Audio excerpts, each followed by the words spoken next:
Big TV భక్తి సమాచారం WhatsApp ఛానల్లో జాయిన్ అవ్వండి. అన్ని విశేషాలు ఎప్పటికప్పుడు తెలుసుకోండి.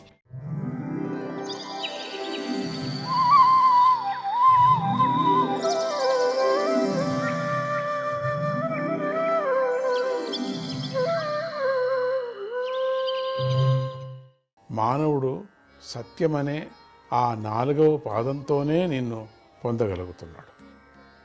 కానీ అసత్యంతో బలిసి ఉన్న అధర్మరూపుడైన ఈ కలిపురుషుడు సత్యాన్ని కూడా మింగేయాలని చూస్తున్నాడు.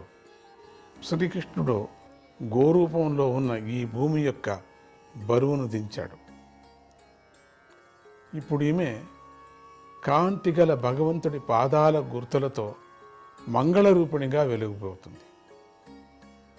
అయినా ఈ భూమాత భగవంతుడి వియోగంతో బ్రహ్మద్వేషులైన రాజులు స్వధర్మాన్ని మరిచి తనను అనుభవిస్తారేమో అని దుఃఖిస్తూ కన్నీరు కారుస్తుందని ఈ విధంగా తన మాటలతో తన భూమాతను ధర్మదేవుణ్ణి ఓదార్చి అధర్మానికి కారణుడైన కలిని సంహరించటానికై కత్తిని పైకెత్తాడు.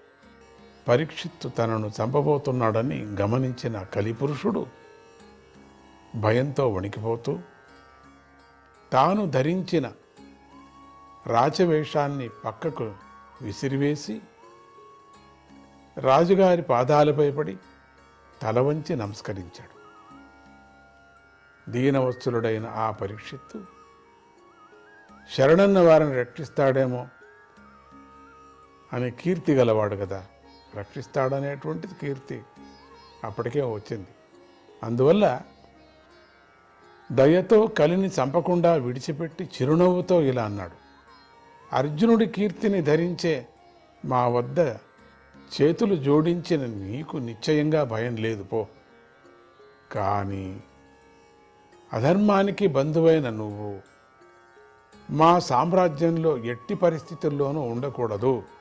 నువ్వు రాజుల శరీరాల్లో ఉండగా నిన్ను అనుసరించి పిసినారితనము, అసత్యము, ఇతరుల డబ్బును అపహరించటము, దుష్ట స్వభావము, స్వధర్మాన్ని విడిచిపెట్టటము, దారిద్ర్యము, మోసము, కలహము, ధర్మాన్ని ఆచరించినట్లుగా నటించటము అనే అధర్మాల గుంపు వారిలో పెరిగిపోయి అధర్మాన్ని చేయిస్తుంది కదా.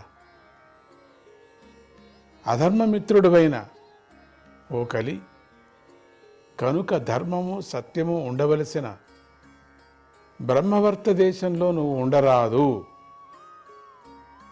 ఇక్కడ యజ్ఞాన్ని గురించిన విస్తారమైన విజ్ఞానం కల పండితులు యజ్ఞేశ్వరుడైన భగవంతుణ్ణి యజ్ఞాలతో ఆరాధిస్తూ ఉంటారు. ఈ బ్రహ్మవర్తంలో యజ్ఞాలతో ఆరాధింపబడిన భగవంతుడు వారి కోర్కెలను సఫలం చేసి మేలు చేస్తూ ఉంటాడు. ఆయన లోపల బయట ఉండే వాయువులాగా చరాచర సృష్టికి ఆత్మస్వరూపుడై ఉన్నాడు కదా అని ఆ విధంగా పలుకుతున్న ఆ పరీక్షిత్తు ఆ సమయంలో యమధర్మరాజులాగా ఉన్నాడు. ఆ సమయంలో పరీక్షితుడు ఆయనను అలా చూసి కలికి వణుకు పుట్టింది. ఇంతగా ఆజ్ఞ చేస్తున్నాడు. కలి ఇలా అన్నాడు, ఓ చక్రవర్తి, నీ ఆజ్ఞతో నేను ఎక్కడ నివసించినా అక్కడంతా ధనుర్బాణాలను సిద్ధంగా పట్టుకొని ఉన్న నువ్వు నాకు కనిపిస్తూనే ఉంటావు. కనుక నువ్వే దయచేసి నేను ఉండవలసిన స్థానాన్ని గురించి చెప్పు. కలి, నేను ఇంక పీడించడమే కదా, నేను అసత్యాన్ని మోసుకుంటున్నాను కదా, నువ్వు చెప్పినట్టుగా అన్ని దుర్గుణాలతో నాకున్నాయని చెప్పేస్తున్నావు కదా, అందుకని నేను ఎక్కడ ఉండాలి, నన్ను వెళ్ళిపో అంటున్నావు కదా. నేను ఎక్కడ వెళ్ళి నా ప్రభావాన్ని చూపిస్తుంటే నీ ప్రభావం కనపడుతూ ఉంటుంది. నువ్వు ధనుర్బాణాలు పట్టుకొని ఇక నన్ను సంహరించిన విధంగా ఉంటావు. నువ్వు నాకు చాలా భయంగా ఉంది. అందుకని నేను ఉండవలసినటువంటి స్థలం నాకు చూపించు. నాకు ఆ స్థానాన్ని గురించి చెప్పు. నేను నీ ఆజ్ఞతో అక్కడ మాత్రమే స్థిరంగా ఉంటాను అన్నాడు. కలి అలా కోరుకోగా పరీక్షిత్తు అతడి నివాసానికై జూదము, మద్యపానము, దుష్ట స్త్రీ సంగము, ప్రాణిహింస అనే 4 స్థానాలుగా నిర్దేశించాడు. చూసారా, ఎక్కడెక్కడ చెడ్డ గుణాలున్నాయో, చెడ్డది ఎక్కడెక్కడ నడుస్తుందో అక్కడంతా నువ్వు ఉండిపోవన్నాడు.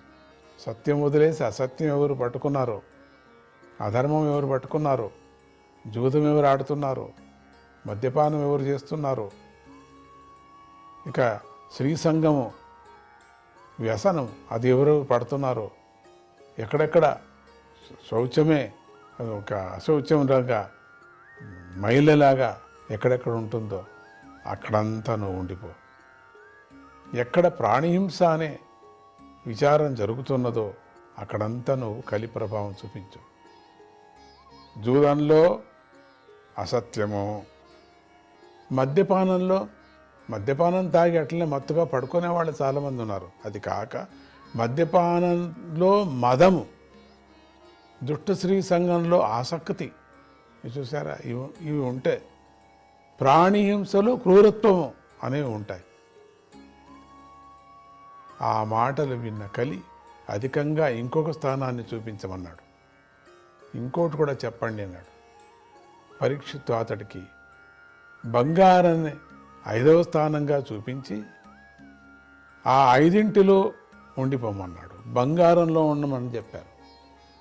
ఎందుకంటే బంగారం వల్ల వైరం పెరుగుతుంది కదా. అధర్మానికి మూల కారణమైన కలి పరీక్షిత్ యొక్క ఆదేశాన్ని పాటిస్తూ ఆయన చెప్పిన ఆ 5 స్థానాల్లో మాత్రమే నివసించసాగాడు. అందువల్ల కొంచెం బుద్ధివంతులైనటువంటి వాళ్ళు బంగారం దానంగా ముట్టరు, తీసుకోరు కూడా. బంగారం అంటే చాలా భయపడతారు కూడా. ఎందుకంటే దాంట్లో కలి ఉంటాడని, వాడి నుంచి బాధ వస్తుందని. ఆ బంగారు సొత్తులు వేసుకొని తిరగండి, దాని నుంచి బాధ రాకుండా ఉంటుందో చూడండి మార్కెట్లో తిరుగుతుంటే. సో ఆ బంగారు వర్ణమే అటువంటిది అన్నారు. కానీ బంగారు చాలామంది భయపడతారు, ధర్మంగా ఉండేటువంటి వాళ్ళు. అందువల్ల బ్రతికి బట్టకట్టాలని కోరుకునేవాడు ఈ 5 సేవించరాదు. జూదమాడకూడదు, మద్యపానం చేయకూడదు, దుష్ట స్త్రీ సంఘం చేయకూడదు, ప్రాణిహింస చేయకూడదు, ఇక బంగారం ముట్టకూడదు. ఇవన్నీ చెప్పుకొని వచ్చాడు.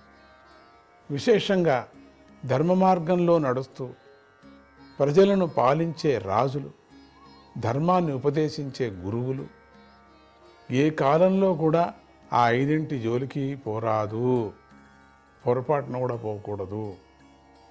అలా కలిని ఆదేశించిన పరీక్షిత్తు తపస్సు, శౌచము, దయ అనే ధర్మం యొక్క విరిగిపోయిన 3 కాళ్ళ తిరిగి నిలబెట్టాడు. వాటిని వృద్ధి చేశాడు కూడా. అంతేగాక భూమాతను ఓదార్చి ఆమె శోభను పెంచాడు. ఎందుకంటే కలి అక్కడి నుంచి వెళ్ళాడు, కలికి ఉండవలసిన స్థానాన్ని చూపించేశాడు కదా. ధర్మరాజు అడవికి వెళుతూ రాజ్యాన్ని తన మనవడికి ఇచ్చాడు.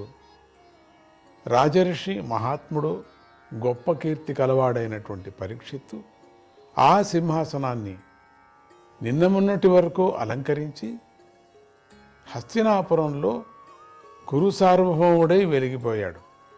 అభిమన్యుడి పుత్రుడైన పరీక్షిత్తు మహారాజు యొక్క ప్రభావం ఎంతెంత గొప్పదో చెప్పలేం కదా. ఇంత గొప్పది అన్నమాట.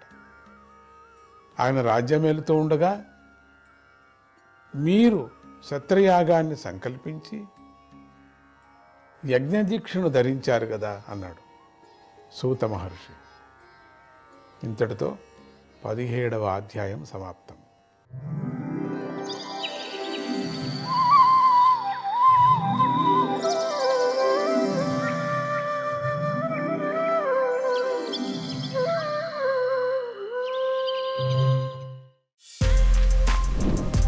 For more videos like this, subscribe Big TV channel.